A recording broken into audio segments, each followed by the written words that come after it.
Udah tahu asal usulnya azan? Mau diceritain? Panjang? Nggak apa-apa? Nggak apa-apa? Biar apa? Biar pinter. Ketika itu Nabi Muhammad bermusyawarah dengan para sahabat untuk menentukan panggilan sholat. Ada sahabat yang usul, ini saya singkat-singkat. Ya Rasulullah, bagaimana kalau panggilan sholat itu kita naikin bendera? Rasulullah nggak setuju. Bagaimana kalau pakai api? Kata Rasulullah, itu kayak orang Majusi. Bagaimana kalau pakai lonceng? Kata Rasulullah, itu kayak orang Nasrani. Bagaimana kalau pakai trompet? Itu kayak orang Yahudi. Tiba-tiba Abdullah bin Zaid berkata, ya Rasulullah, semalam aku bermimpi ada orang yang berkata, Allahu Akbar, Allahu Akbar, Allahu Akbar, Allahu Akbar, asyhadu an la ilaha illallah, asyhadu an la ilaha illallah, asyhadu anna Muhammadar Rasulullah, asyhadu anna Muhammadar Rasulullah, hayya 'alas shalah, hayya 'alas shalah, hayya 'alal falah, hayya 'alal falah, Allahu Akbar, Allahu Akbar, la ilaha illallah.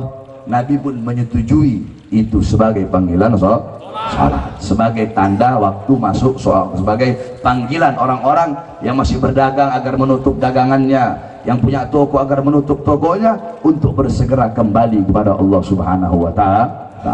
Adapun iqamat, kalau iqamat itu adalah waktu tanda akan segera dilaksanakannya sholat. Nah, Nabi punya dua muazzin. Yang pertama Bilal ibn Rabah, yang kedua siapa?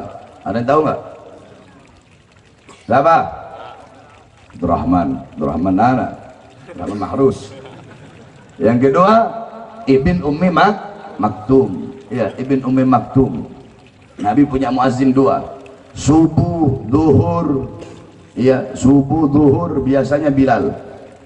Asar, subuh, duhur, asar Bilal. Maghrib, isya biasanya Ibn Ummi Maktum.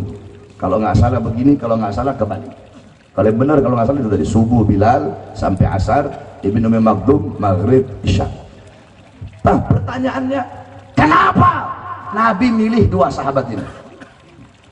Kalau mau bilang suaranya enak, banyak sahabat yang suaranya enak. Banyak sahabat yang suara enak. Kenapa Nabi pilih Bilal ibn Rabah dan Ibn Ummi Maktum? Karena dua sahabat ini adalah dua sahabat yang paling keras suaranya. Bilal kan orang hitam. Ya, ini saya punya murid namanya Bilal, orang Ambon. Mana Bilal? Ah, itu orang Ambon tuh, murid saya itu. Nama doang Bilal. Cuma nggak pinter kayak Sayyidina Bilal tuh. Saya ganti namanya kemarin jadi Bilal tuh. Karena hitam makanya saya ganti Bilal. Orang hitam suaranya kencang-kencang. Ah, Nabi pilih Bilal. Kalau mau bilang enak, banyak sahabat suara yang enak.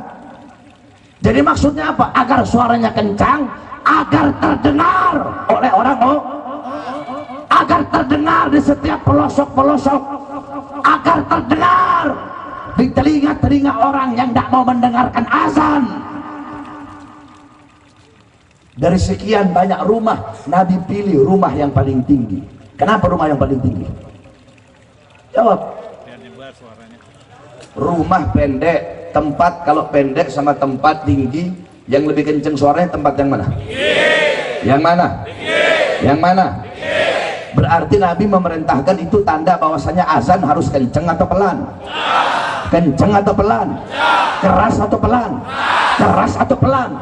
Agar suara terdengar. Makanya Nabi pilih rumah yang paling tinggi sebagai tempat azan, saudara-saudara. Udah dikatakan dalam hadis, idza hadaratis shalah falyu'adzin lakum ahadukum. Apabila telah datang waktu salat, maka hendaklah salah satu dari kalian itu melakukan azan untuk sesama kalian. Idza nudiya lis-shalah, ketika ada panggilan salat, ketika ada panggilan salat, maksudnya apa?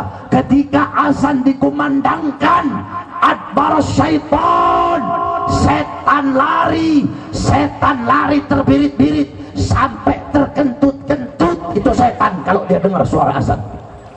Berarti kalau yang nggak suka suara azan berarti apa? Kalau yang mau suara azan kecil berarti apa? Kalau pejabatnya suka pengen yang ngecilin volume azan, pejabat apa? Pejabat apa? Pejabat apa? Pejabat apa? Kalau ada Ustadz, Kiai, Habib suka volume azan kecil biar gak kedengeran suaranya, berarti mereka itu siapa? Mereka itu siapa? Mereka itu siapa? Saudara-saudara, kalau ente nggak suka dengar suara azan, nggak suka dengar suara toa, ya jangan tinggal samping masjid, tinggal di hutan, betul, tinggal di kuburan, betul, tinggal di apartemen, betul, bukan suara azan yang dikecilin. Ini syiar Islam.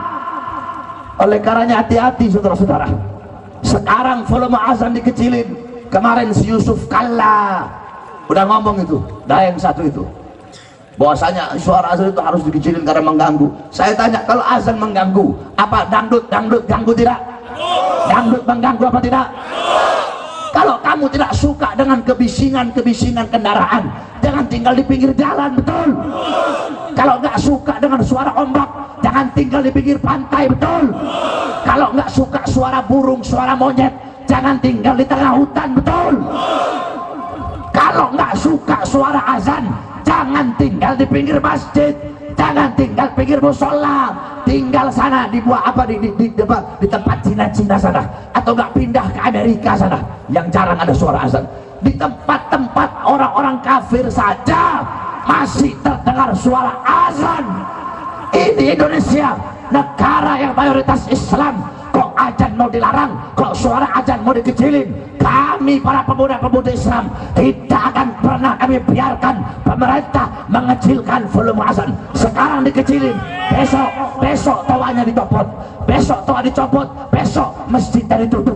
Oleh karenanya kami bersumpah demi Allah, kalau sampai suara azan akan dikecilkan oleh pemerintah atau toa akan dilarang, maka panggilan hayya 'alas shalat akan kami ganti hayya 'alal jihad. Saya tanya, kalau sampai azan dilarang, siap perang? Siap perang? Kamu lihat saja nanti. Kalau memang betul azan dilarang, ya Allah, saya ini orang, kalau ngomong saudara-saudara, saya orang yang tidak takut dengan siapapun kecuali Allah dan orang-orang yang takut kepada Allah. Saya takut sama Allah dan saya takut kepada orang-orang yang takut kepada Allah Subhanahu wa ta'ala. Oleh karenanya saya sampaikan kepada kamu semua, kalau sampai besok-besok azan dikecilin, besok-besok azan dilarang, tapi Allah, saya yang akan pimpin perangnya, saudara-saudara. Siap berperang. Kalau sampai azan dilarang, siap berdarah, siap hancur, siap binasa.